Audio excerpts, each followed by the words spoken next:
Hello, everybody. Welcome to the Real Sports Scope. I'm your host, Robert Butler, on this 12th day of February. Hopefully, later I'll have the Mad New Yorker come in. We're going to discuss his take on the Super Bowl. He was pretty spot on with the being a potential blowout, which it really was. Also, who is going to be the next Seattle? Who will be the Seattle Seahawks in 2026? I'll give you my take on that as far as right now, a team that I could possibly see making that jump and getting to the Super Bowl next year. I got one in mind. Also, former Vol first-round pick, James Pierce. Yeah, Atlanta Falcon here. Talk a little bit about that. I know that happened a few days ago. The arrest there and serious charges there with the issue with him and his girlfriend. Going to have a take on that. And sadly, we'll also talk about James Vanderbeek, varsity blues star, the death of the thoughts about that and whatnot, and go over quite a few other things. So stand by, folks. We'll take our first and only break, and I'll be back here momentarily and hit the ground running here on the Real Sports Scope. Hello, Sports Scope followers. The program has seen tremendous growth since going 5 days a week. I just wanted to thank everybody for your cash contributions and sharing the program with friends and families. Just a reminder, if you want to contribute to the program, go to the Cash App, the cash sign, and Sports Scope. There are other ways to contribute to the program listed at the bottom of the screen. If you want to advertise on the program, go to sports, that is sports with an S, another S, scope, SKOPE, at gmail.com, just like it's listed at the bottom of the screen. Thank you and enjoy the program. All righty then. I'm waiting here for the Mad New Yorker to come in to talk about all this stuff. Okay. So, and there he is. Let's go ahead and add him in there, Mad New Yorker.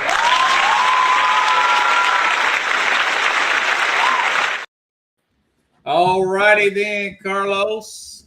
Welcome to the program, brother. How's it going? Happy Thursday. Thank you for inviting me, boss man. Yeah, you got it there, Chief. Looked like you was pretty spot on there with the prediction of the Super Bowl. Seattle gets a double-digit win. What's your take on this thing, man? The whole thing, the truth, and nothing but the truth. Yeah, so help you God. Yeah, so we go back and a lot of the fans that watch us, watch you, especially. And you talk about how I mentioned that Drake May was still kind of green. I didn't trust him. He performed very well MVP season. That doesn't negate anything from. I don't want to take away anything from him. He's talented, but it was just I think it was too soon for him. And I think the team, as much as it was motivated, highly motivated, new coach, a lot of energy, just. Again, we talked about this, mentioned it, and I didn't realize that they were going to go further that they did. Was the amount of depth that this team had on both ends, and that kind of got to them, right? Seattle looked like a little bit older, a little bit faster. It looked like they had depth on both ends, the offense and the defense, and those teams, they both deserve to be there because winning is what matters in the NFL. But you can't complain about a team being there at the finals if they won and the way that they got there wasn't the way that you felt like that. That those two championship teams should actually play out. If you look at the statistics, you look at the numbers, and the reason I put the number to where I put it was the under, and I chose that number was. I'm watching I'm watching these teams. I'm watching what they have. Like you said, you just call balls and strikes, and I'm trying to do the same thing.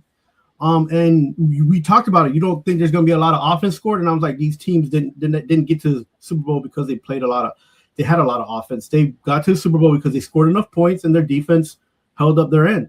And my question to people who were complaining about this Super Bowl, would it be different if the Broncos were on this, were the opposite team? Right. It does. No? You can make a point that neither one of these teams really should have made this game. It was somewhat of a fluke that Seattle came back. And let's go back to that Thursday game where they're down like, I want to say 15, 16 points in the fourth quarter against the Rams. Mm-hmm. Somewhat of a fluke there. I want to say it was a bad call or something. There was some controversy there. And they come back and win that game. I want to say that Thursday night game, late comeback. I think it might have been overtime. I can't remember because I went to bed early. But that particular game goes the other way. Everything changes. The Rams are at home. Seattle has to go on the road. They have to play the extra game. I think the Rams are in this Super Bowl. And then you look at the other end of it, go back to the Denver-Buffalo game. That was a bad call. Brandon Cooks caught that ball. That wasn't a fumble.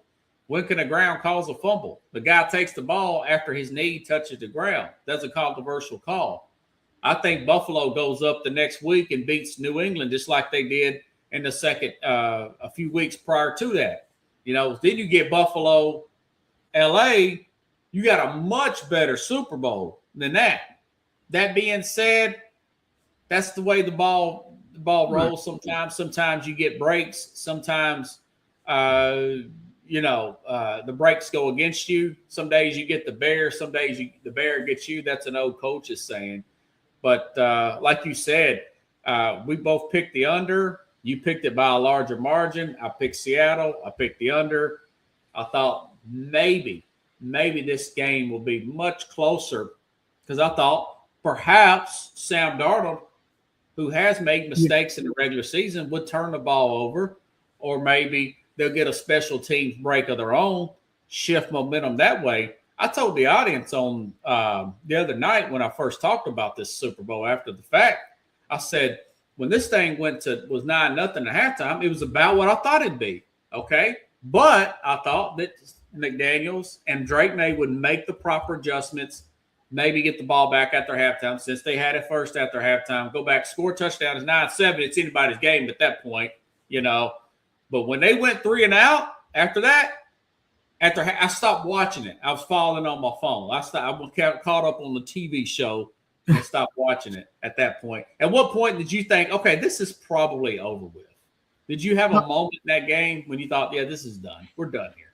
No, because the game, the fact that matters is that they were scoring points just kicking the ball. And so I was like, this game, the two teams are still in it. Seattle still has to break through and score in the air or make a rushing touchdown. And then this team and the Patriots, they have to get it together to score a point, or their defense has to score, or they have to get a field goal, or they got to come up with some kind of defensive move or something. And it didn't turn out that way. And I don't like, even the Patriot fans who were like, get on this train. Like, I didn't ever trust the Patriots and how they won. Like, I never trusted it. Like, I didn't feel comfortable saying that they were going to go out there and score more than 14 points, which is why I laid the score the way I laid it. Yeah.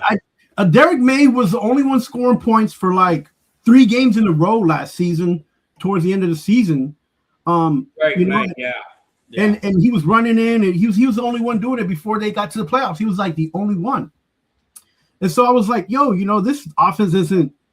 The running back was good, Stevenson, I believe, and then the other guy, they were good, but they weren't. Yeah, Henderson and Stevenson, they weren't being utilized. I feel like the way they could have been utilized. And then everybody was like, Drake May, MVP. Like, okay, fine, but you can't just be a good quarterback. This is why I keep telling people, everybody's. Hold on a second. Yeah, got the heat coming up behind me.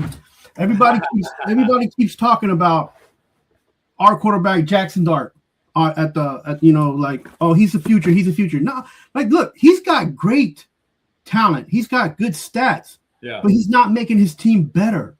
Like, there's a thing about carrying your team and shouldering it when you need to, but there's another thing where you're the only one doing anything and you're still losing.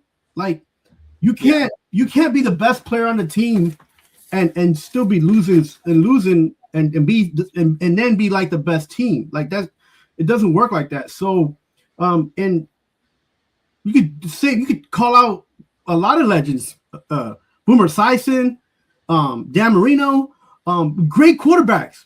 They ain't got no Super Bowl for a reason, right? And it's not just defense. Sometimes both those guys did go, but they lost. You know something? I should have caught this beforehand. If you really look at their playoff run, by the way, Matt Campbell, the left tackle there, says he has a torn ligament in his knee that he was playing through. Because they were getting killed, and I said this before the game.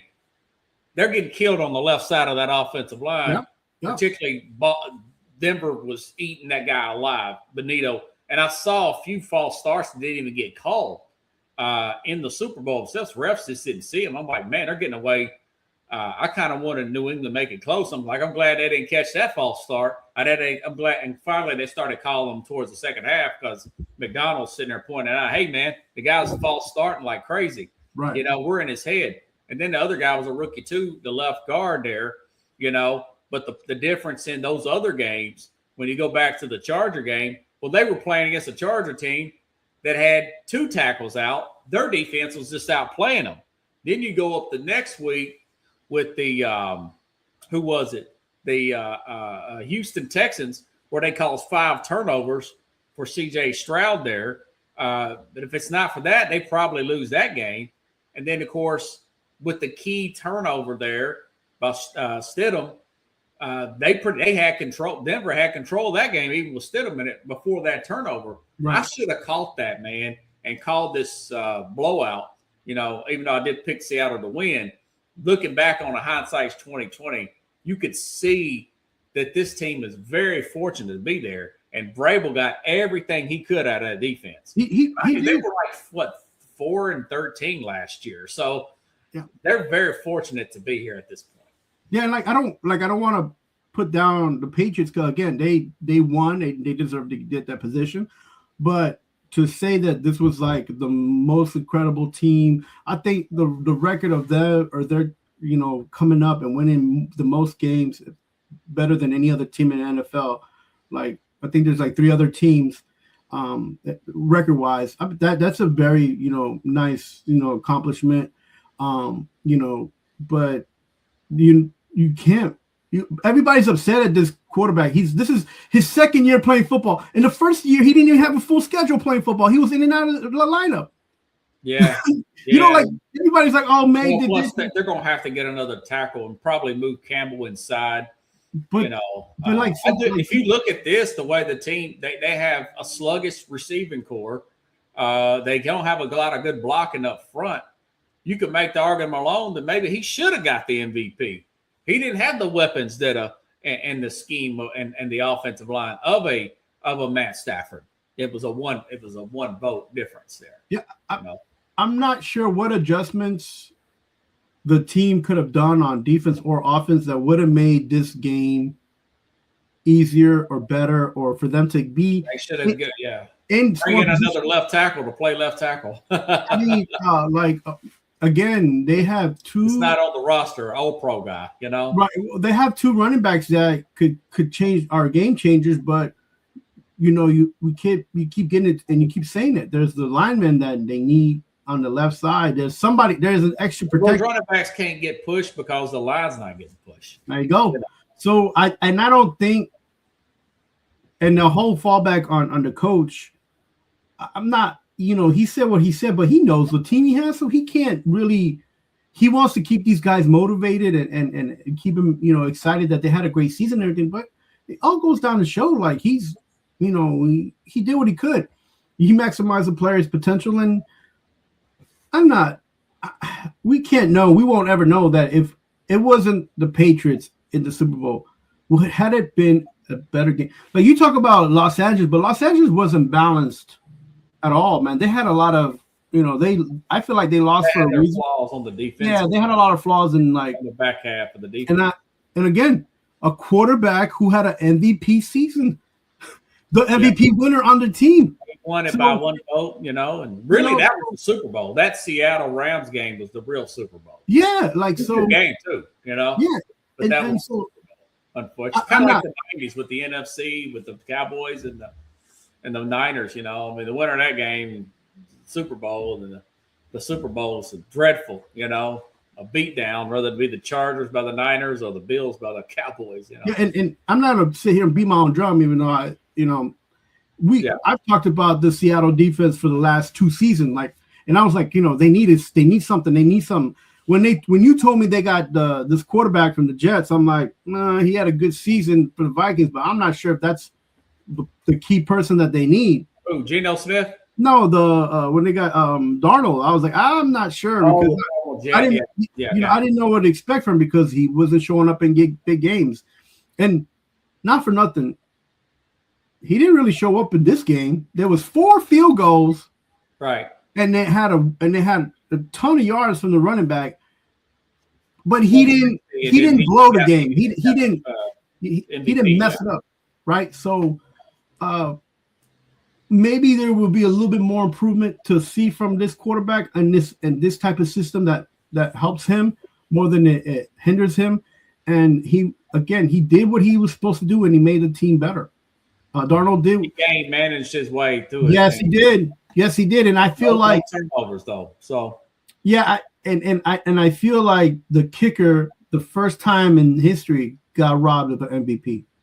There were some people saying that on the internet. That's a good point. And I talked about this, that the punting team, the kicking team, not just the field goal kicker, this guy punting, he's been extraordinary since even before the season ended and through the playoffs.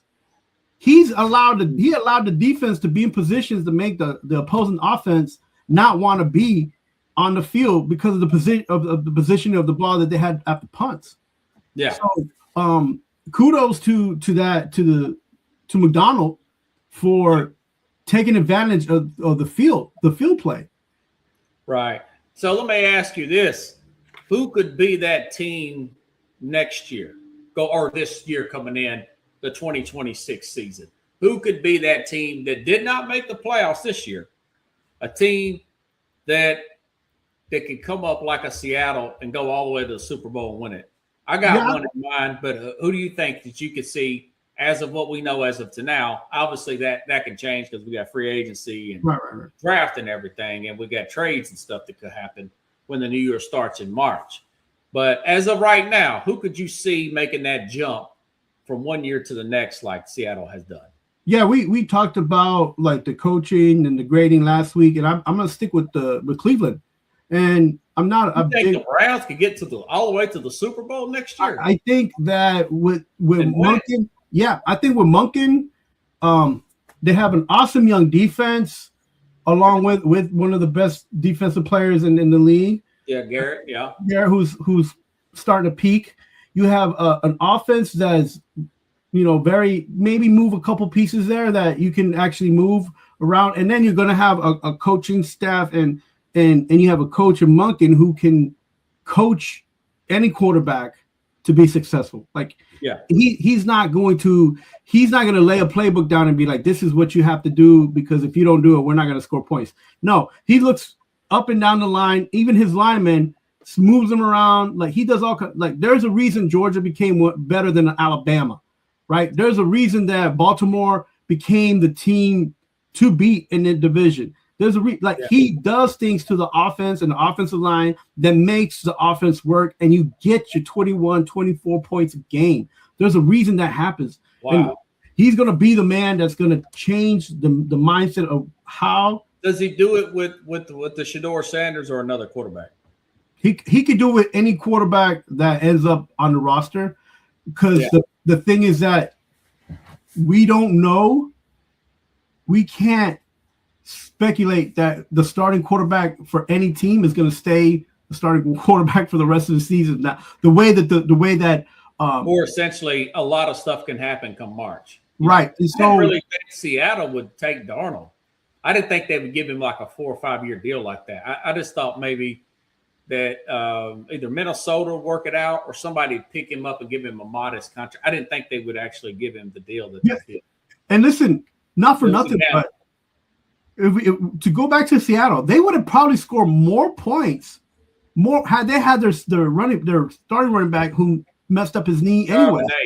Yeah, because they could have pushed that, shoved that ball down the throats of the Patriots, and that would have been a more horrific score for them.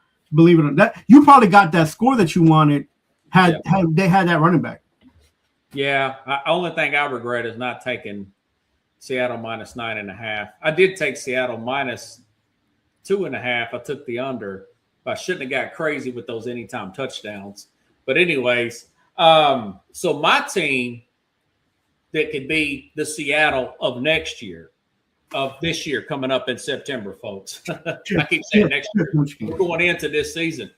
Last season's technically over, but the new calendar doesn't start until March. Okay, my team would be a similarity like a Minnesota, for example. Minnesota 9-8 this past year.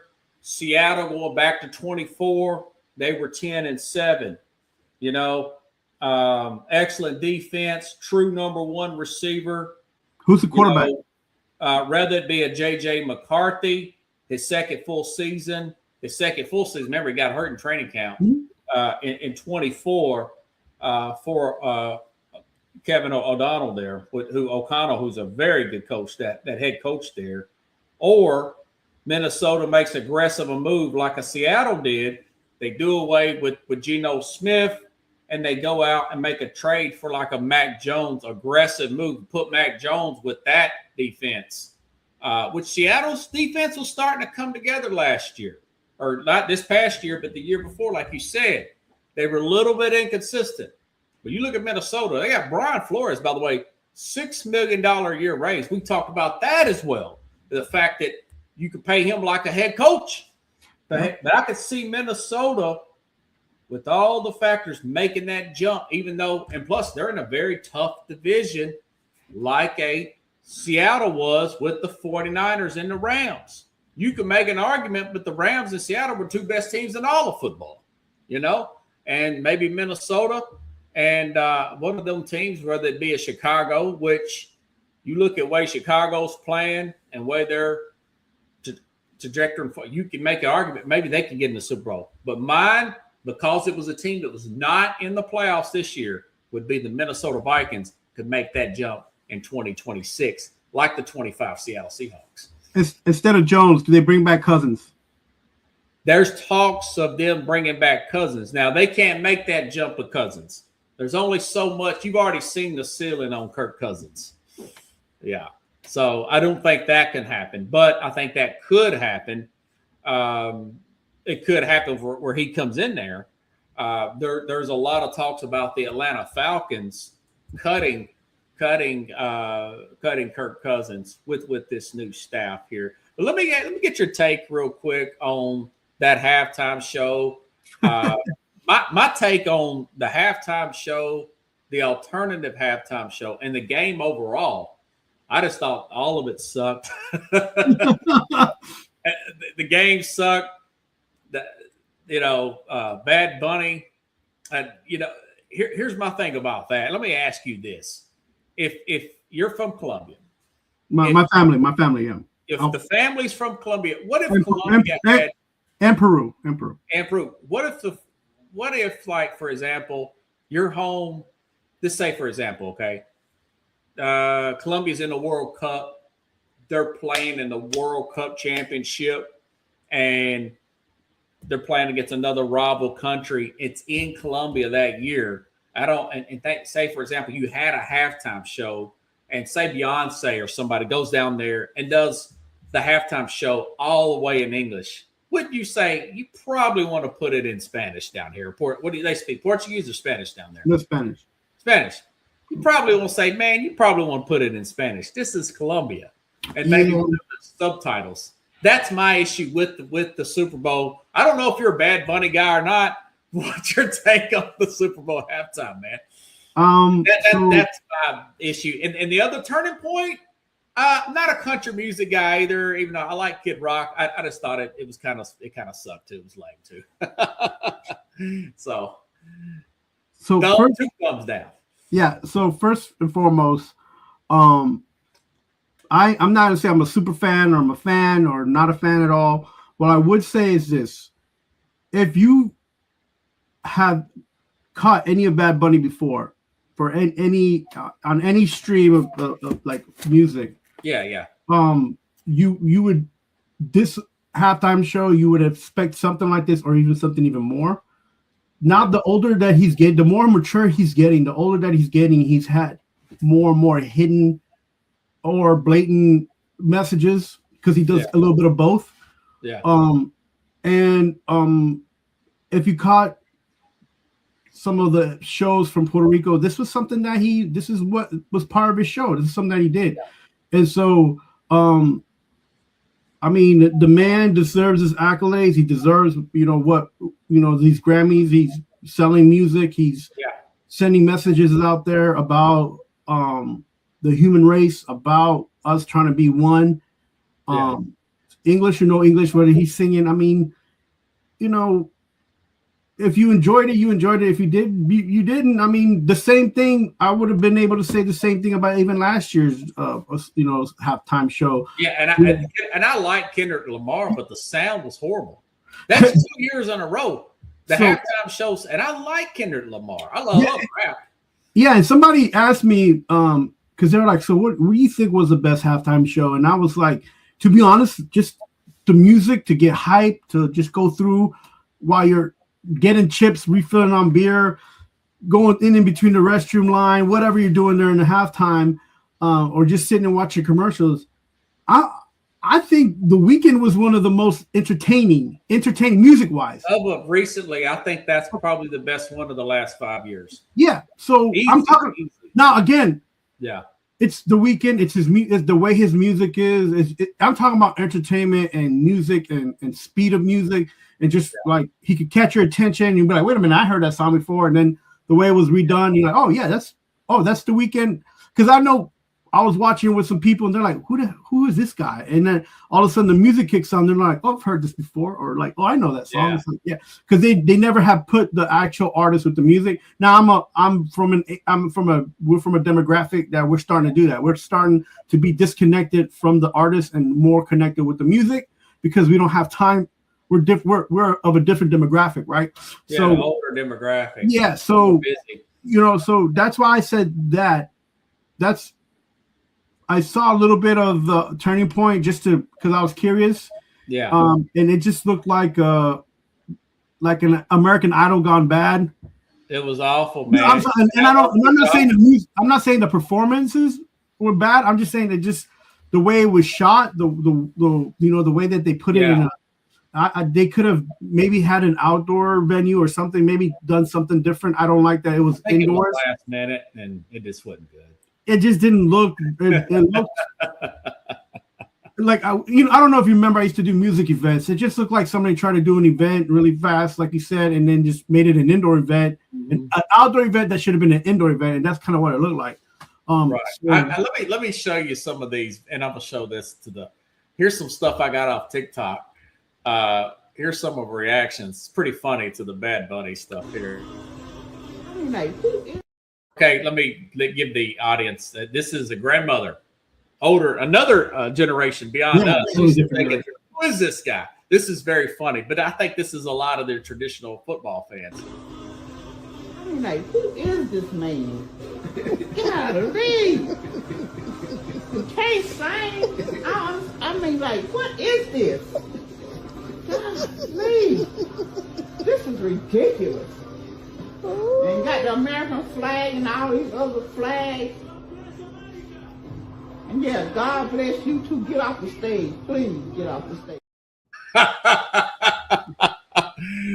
One more I want to show you in the audience. This is at a restaurant. And just the disconnect with this kind of music and whatever with the fans. Watch this one. This is funny too.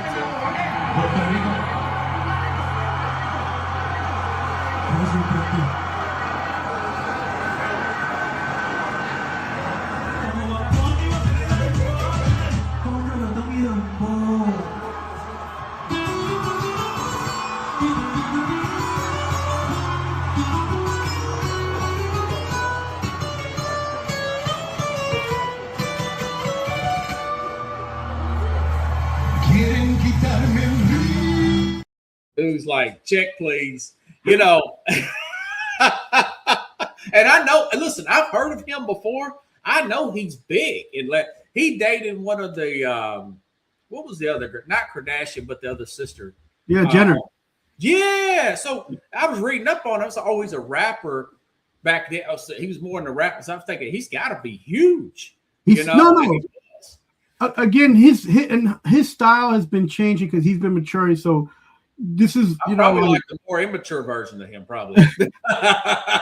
I'm sure a lot of people probably would have liked more the immature version of him, but yeah. Again, this is a point for. I'm not sure. How can I say this? But would you be okay if that band, say if that hypothetical I told you, would you be okay with it being in English? But you're pretty bilingual. I guess it wouldn't matter to you. Yeah, no, and it doesn't matter to me. And to be honest with you, the World Cup, they don't have the halftime show like this. Okay. Because they don't have that much time in between the half. But they do have the opening acts and the closing acts. And they put Spanish-speaking artists in different World Cups that were not in Latin America. Okay. They've done that before. And I think the thing with when you talk about people who follow soccer, it's more international. It's a different type of dynamic there going on anyways. And the people are just excited for the game to start. So they don't care. I don't think they put emphasis on who's opening the ceremony or who's closing it. I think your take, man. Normally I just fast forward through the halftime show anyways. I mean, it has become to like, they used to be like the Simpsons halftime show. They used to like have come check. Yeah, they used to have some different things during the halftime show anyway. So with the whole music thing and people laying out their agenda and their whole idea of what they want to do as a performance. I mean, like when Beyonce came out and knocked out the electricity for like 25 minutes.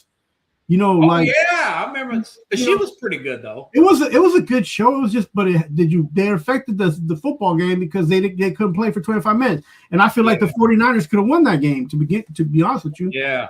But those big time fantasy championship that year. Yep. Yeah. Look, I don't want to sound like a buster, but look, if you don't like it, you don't like it. But the halftime show is not made for you. It's made for everybody. And there's just as many people that don't like it, that do like it. And I think it's mainly for non-traditional fans, if you ask me. Yeah, well, the reach for the NFL has been anyways to be going global.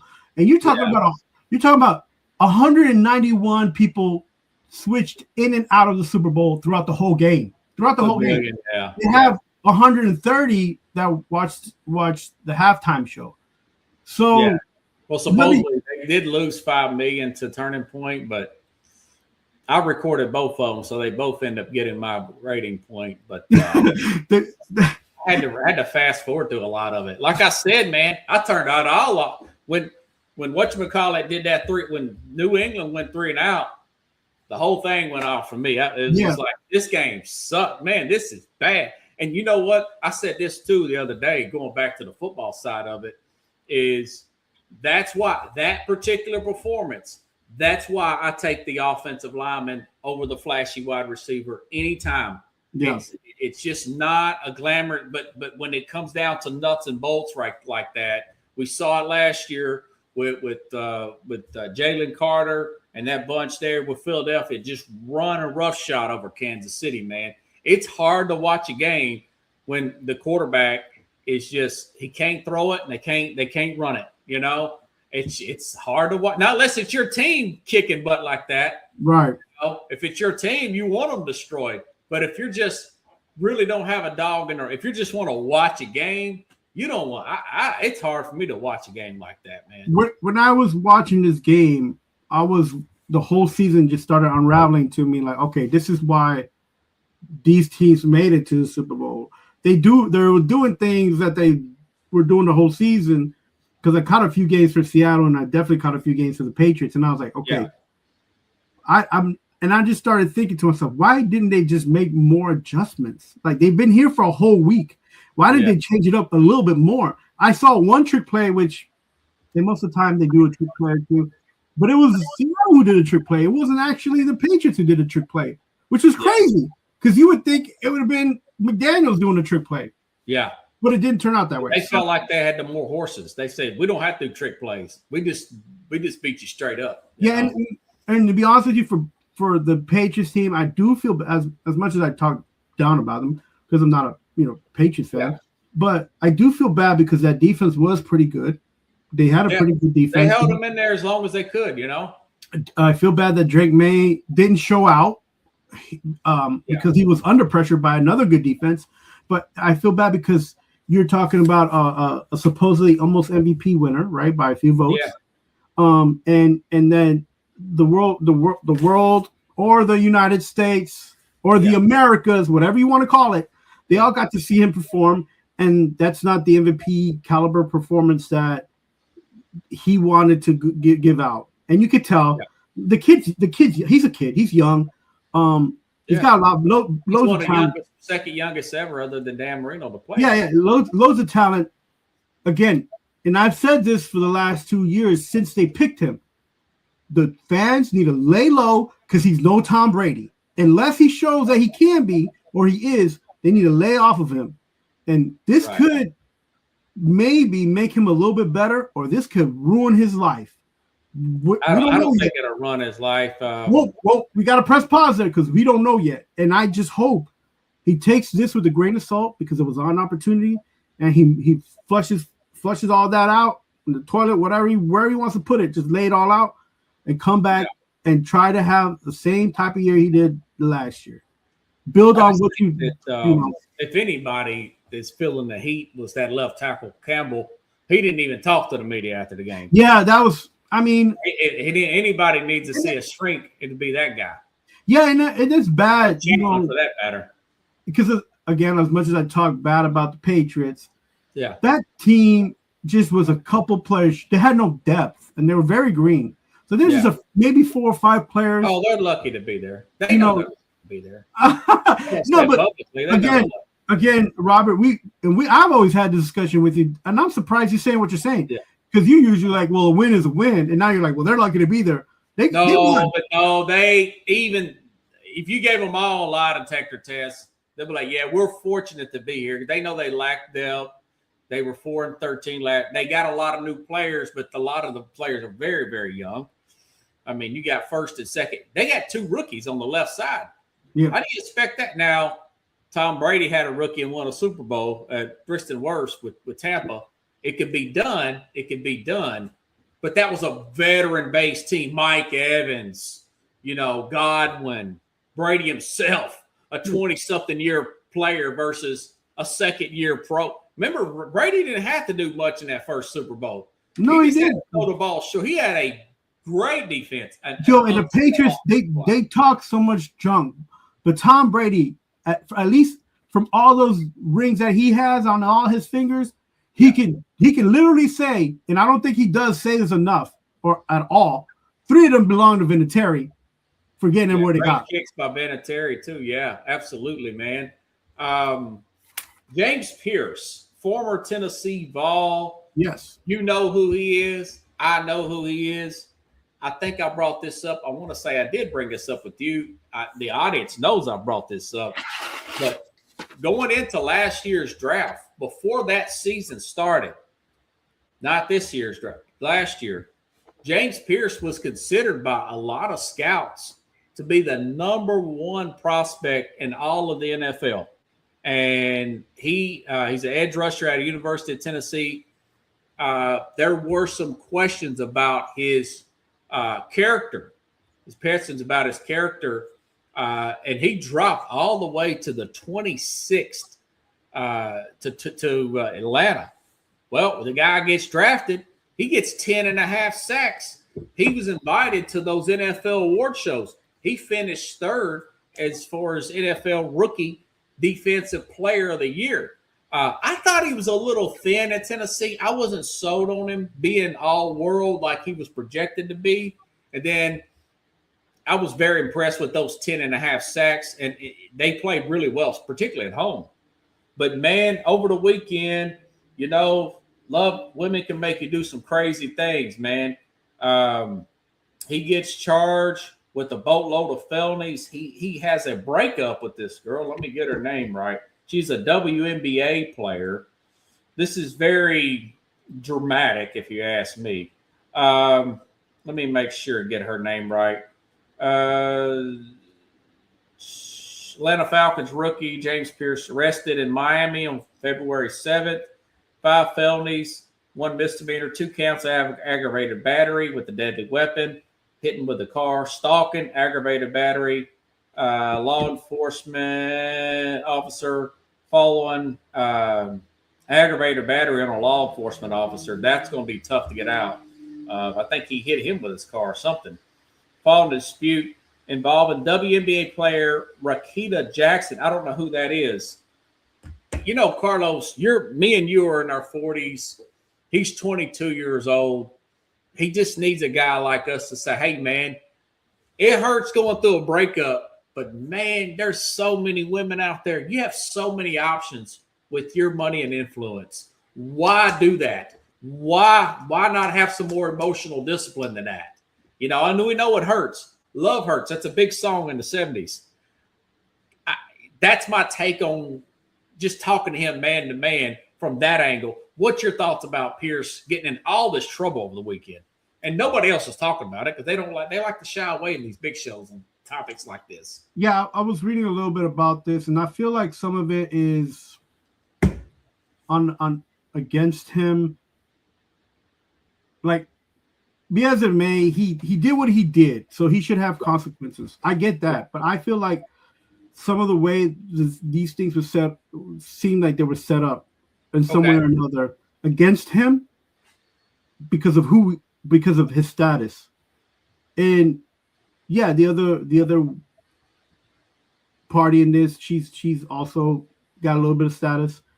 But I feel like all the situation that led up to this point to make it boil over was more about not just them being in a relationship, but about their where they stand. Okay. So it was almost like a he said, she said thing, but I make money, so I'm gonna try to take care of this. And she's like, well, I make money too, but I'm an athlete too. So I feel like it was a he said, she said that bowled over. He did maybe. I'm not, I'm just speculating here. He did what he did, and there's consequences for everything that the person does. But I just feel like in this situation, and like most situations, let all the things kind of just work their way through to figure out exactly what's going on. Because from what I'm reading of this stuff, it just seems like she's as much involved, and how and why he's going to get consequences against him. Yeah, and they're not. That's not how the story is told. A lot of these stories are coming out after the second time. He's had some prior issues with an ex too. So I feel like she's like trying to make him an example of why you shouldn't treat a woman bad. For instance, as an example. Well, that's something he needs to deal with. Right. This is Amy Dash. This is a reporter here. I think she did with CBS or used to be with CBS. I follow her on the X app. She actually follows me on the X app. I should try to get her on the program. She puts this out, and I trust what she's saying here. If below the charge is classified as a first-degree felony because the alleged use of a car as a deadly weapon, and there is no plea deal, a conviction would carry a mandatory minimum of 5 years in a Florida prison, if maximum up to 30 years. He's got to get a really good lawyer to get out of this thing. My guess is if he gets a great lawyer, this feels like maybe a Rasheed Rice type of suspension, 6 games, maybe 10. That's if he beats this and gets this stuff pleaded down. Right. What do you do if you're the Atlanta Falcons? I say they have to go out and draft another player or sign an edge rusher and make plans for this guy not coming back. Yeah, when this case is like this, for the Falcons, man, this is a bummer for Stefanski, who just took that job over. and Yeah, thinking no, we have this great edge rusher coming back. look, you don't even count him as a player on the team until all that's taken care of. Because Right. I'm sure even ownership is like, we can't do so much. Player association can only do so much, and him as a player can only do so much. So yeah, they'll be drafting some players here and there. They're gonna look for another player. They're gonna probably try to pick up another player. But right now, he can't be counted on the roster. He just can't. And it's unfortunate for Stefanski coming in and losing a player like that.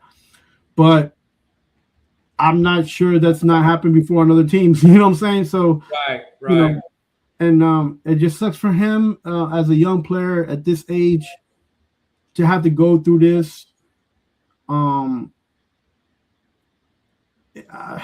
the media, the way they slide it, sometimes it doesn't seem like it's truthful. And I'm not going to say that he's innocent, but I will say this: it's not fair to make him seem like the consequences that he's bearing is all on him. Like I'm saying, from what I heard from the previous relationships that he's had, it's almost a status thing that because he is an NFL player, that there are issues about some of these things coming up, some of these reports coming up that, you know, they're trying to take advantage of that situation. Well, he's got to be aware that he's being taken advantage of. If you and I were to go around and talk to young men, like you said, I think that for me, that would be the most and the biggest thing that I would put out there. You're not just a everyday person, man. You are a person of status, and it doesn't matter whether it's a girl from university that you knew, a girl that you met that works in the NFL, or a cheerleader. Yeah. You know, like, you got to be careful about what you do. You got to be careful about who you are, and you got to be careful about what you want, your brand, your name, and your, you know, in your situation to be at all times. And that's a hard thing to tell a young person at the age of 21, 22, coming into a lot of money, coming into being expected to be, you know, a person in that society, to be a leader before they even qualified to be a leader. Just because they got chosen number one doesn't make you a leader. You got to prove it, you know? So that's a tough thing for anybody in that age group. That's a tough thing for anybody under the age of 25, man. Like, you know, so. And you know something, it makes the Falcons think, well, why do we draft him? You know, the character issues. And there's another guy coming up in this draft coming up here, David Bailey, who the Titans are looking heavy at, I'm sure. And your Jets could be looking at. He's an edge rusher out of Texas Tech, 14.5 sacks. I looked at him because I heard something on the radio the other day that he has character issues. Oh, man. And he supposedly stomped a photographer in some incident back in 2025. And I'm thinking, well, you got to look into that. But sometimes it works out. Look at Jalen Carter. He had the issue. The Georgia player, defensive tackle, had the multiple speeding tickets. He had the leaving the scene of an accident where there was a player that was killed after the championship. That tragedy, he got into quite a bit of legal trouble there. That luckily for the Eagles, it didn't follow him over into the Eagles, and they got they got a great tackle out of it. So it's really, you really have to hold your breath when you're drafting these type of guys, you know? And not all stories are the same, and not every state has the same type of, you know, law and regulations, man. Like, you know, so that changes everything too. It depends on where you are. Yeah, Florida's pretty strict because they got a lot of criminals go down there. Yeah. So that's why they got those very strict laws, because a lot of criminals run from other places. Like, I used to live in Florida, you know, and pretty interesting story. Kind of a bummer if you're a Vols fan, and it's a bigger bummer if you're a Falcons fan, because you got this new coach, you got all this talent on the offense. Defense was an issue. He fixed a lot of that, and then you get this guy get in this trouble over the weekend.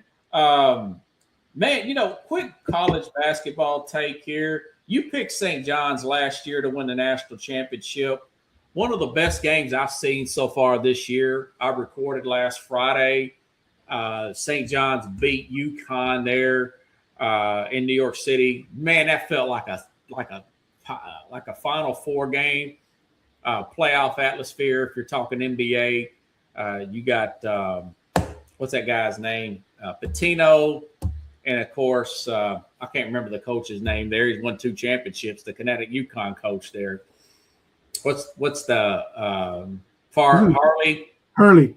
Bobby Hurley. Hurley. Dan Hurley, Bobby Hurley. There, St. John's got big win there.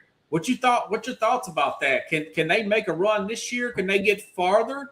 Can they get to the Final Four this year, or is it too soon? No, it's March. March is coming. Is coming soon. It's breathing down our necks. The madness will begin in a few weeks. Yeah. Right, St. John's. I don't think right now. I can say that they'll be in the Final Four. I do know they'll be in the playoffs to get into the dance. They'll get a decent seed. Yeah. It's a little bit. These next 2 weeks, open your eyes and see some of these teams that are ranked high. They're going down faster and faster.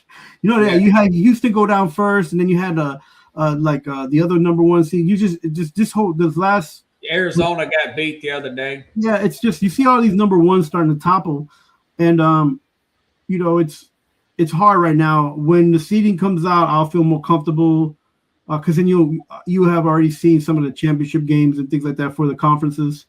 So we should do a show about it for sure. I mean, we should. Yeah.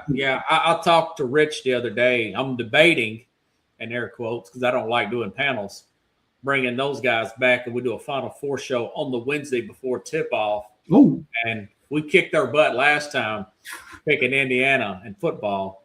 Not so straight. This basketball, I think this may be the best. These last 2 years in the college game, man, this may be the best college-level basketball I've ever seen because the players are coming in from overseas. They're getting NIL deals, Hey,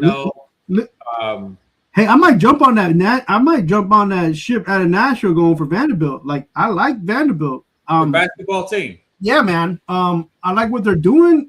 I like the balance on that. It's not just it used to just be like a lot of inside defense, 2 tall white guys, and then everybody shoots a 3. That's true. Yeah, it's not like that right now. Team I've seen my whole life.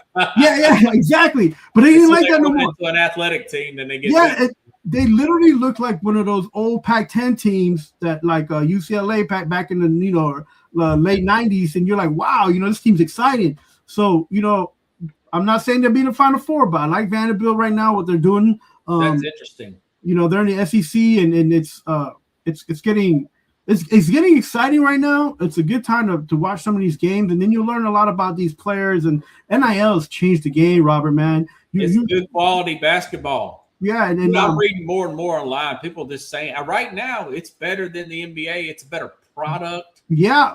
Like a week-to-week game, it's fun. I mean, I'm watching all kinds of college basketball. And real quick, a real snippet about the NBA. There again, some of these teams have fallen to the whole, trying to, bomb the season and start to tank the season to look for new and better players in the draft. So yeah, it's totally better right now than the NBA basketball, and the crowds are into it. Yeah, so it's good, and even the women's game. But I'm going to be honest. I haven't watched the women's game since the 3rd week of when the season started. After the season started, so I'm not up to who's in the top. But I've been watching a lot of basketball games, a lot of different conferences.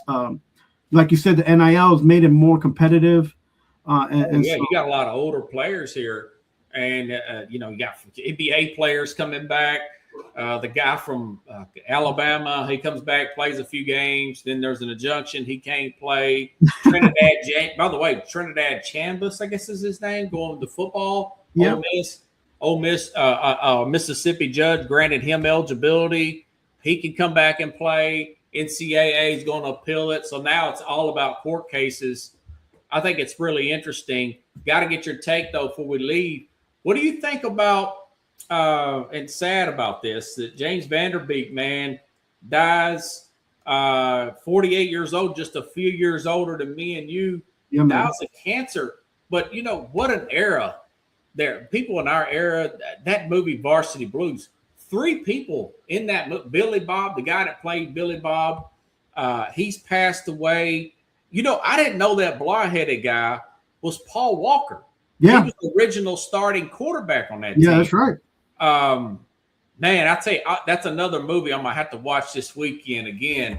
I watched Home Alone again a few weeks ago because Catherine O'Hara, the mom died. Mom died, yeah. Home Alone. What's your thoughts about a third person from that movie? Great movie. I've seen it 4 or 5 times, Varsity Blues. Yeah. Vanderbilt passing away yesterday, man. Yeah, and this is a public announcement, everybody. Every man under the age of 40, you gotta watch out. Just you can take early detection. Over the age of 40, you mean? What? Over? You said over. No, this is a public announcement to those under the age of 40.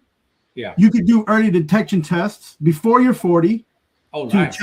To check yourself for the second cancer that's killing people here in the United States, rated number 2. What's that? Colon cancer, the same cancer that took the life of Bozeman, the Black Panther. And, you know, so this is something that's becoming more and more for our demographic, our age group demographic. Yeah.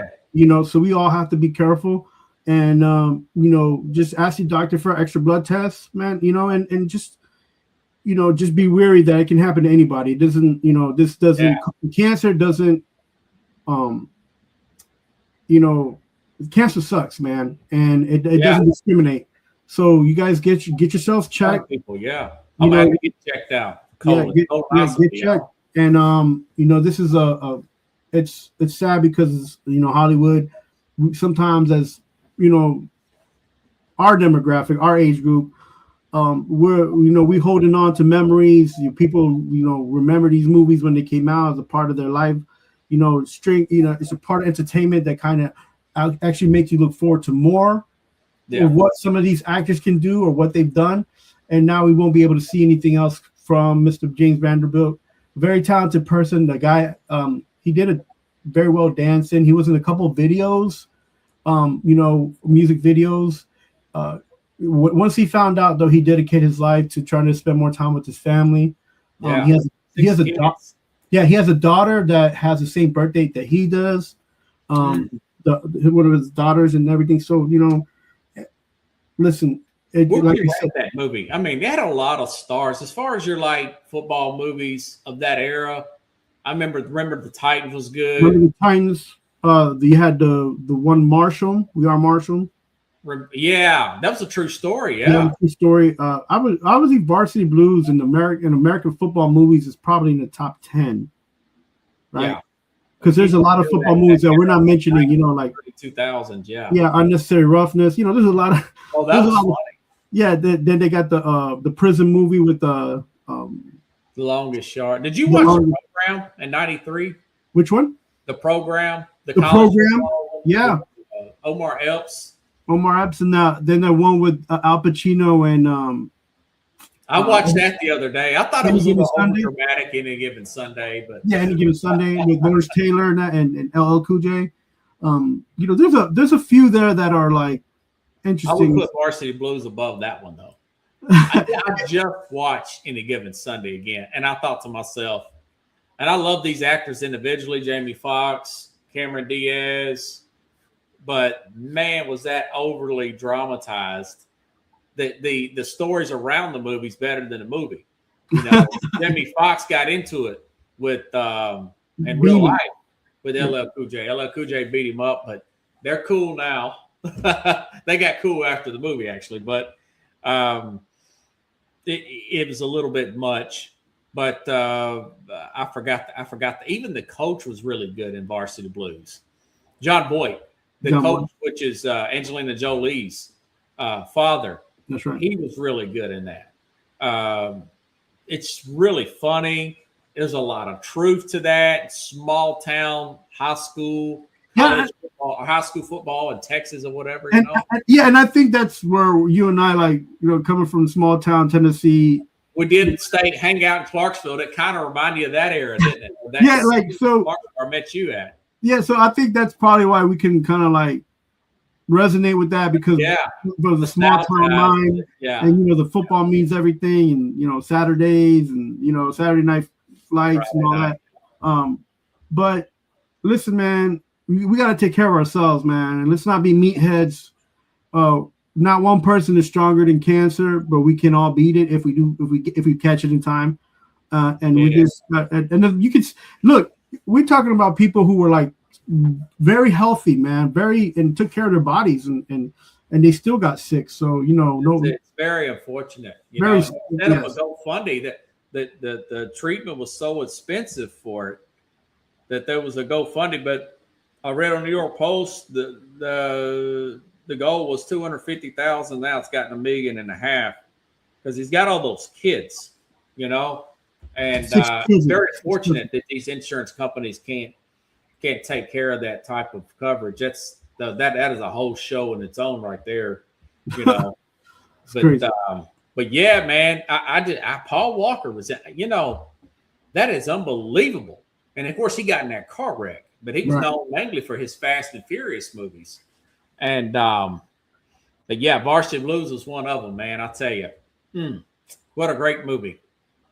Watched, like I said, 4 or 5 times with a lot of those movies of that era. Rudy was in there. I just watch these movies over and over again. And you know what? I didn't even love the previews of it. I like the song to it, the music. Hero by Foo Fighters. Man, that gets you gassed up, don't it? It does. And they play it a lot. They play it a lot, and even on Super Bowls when they talk about the MVP, they play that "There Comes My Hero" song.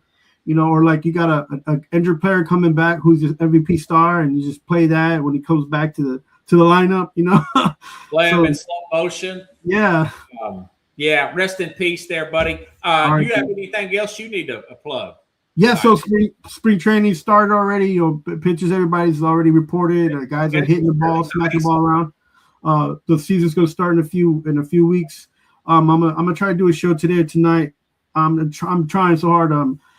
So I'm gonna get that going, and I'll post it and repost it for me if you want. And New York, it's gonna be a tough year for baseball this year. So both teams. So I don't know. I might just take a vacation for baseball this year. No, I'm just kidding. I like watching the league as a whole, even if it is going to be the Dodgers again. It's fun. Baseball. Prediction? We're gonna do a baseball show. I haven't studied none of this stuff, and that it's who gets hot. You have to stay in it, and as long as you're in it, who gets hot at the right time? Your Mets were leading in June last year, and then they fell out. I don't think that made the postseason, did they? No, they did not. They fell out. All they had to do was stay in it. So I think they could possibly come back. I think that big player, the guy they gave all that money to, Soto.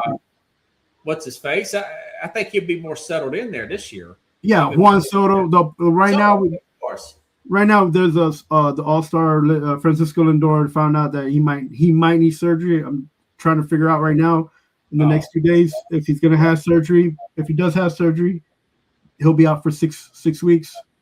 He should be back for the beginning of the season. But look, it's already starting. The drama's starting. The problem is, look, Robert, as much as I love New York, as much as you like to hear about the stuff that's going on in New York, everything's so over dramatized. And it's heavy, man. It's like that heavy snow. It ain't that powder snow. It's that heavy snow, and it weighs, right? And now it's starting to weigh on. It's a tough city to play in. It's starting wearing a fanship. It's starting wearing a fanship. It's starting to weigh on the people talking about baseball. The people trying to. Look, it's crazy. It's crazy, but it is what it is, right? So. Right, Mad New Yorker, everybody, have a round of applause. Appreciate you, brother. Have a good one. All right, everybody. I'll see you next week. I'll possibly give you a rundown Monday of what happened over the weekend. If not, got some really good guests I'm working on possibly coming in next week. And, of course, I'll have the Mad New Yorker back next week as well. Thank you if you like the show, folks, please share the show. I'll see you next week, same time, same place here on The Real Sports Show.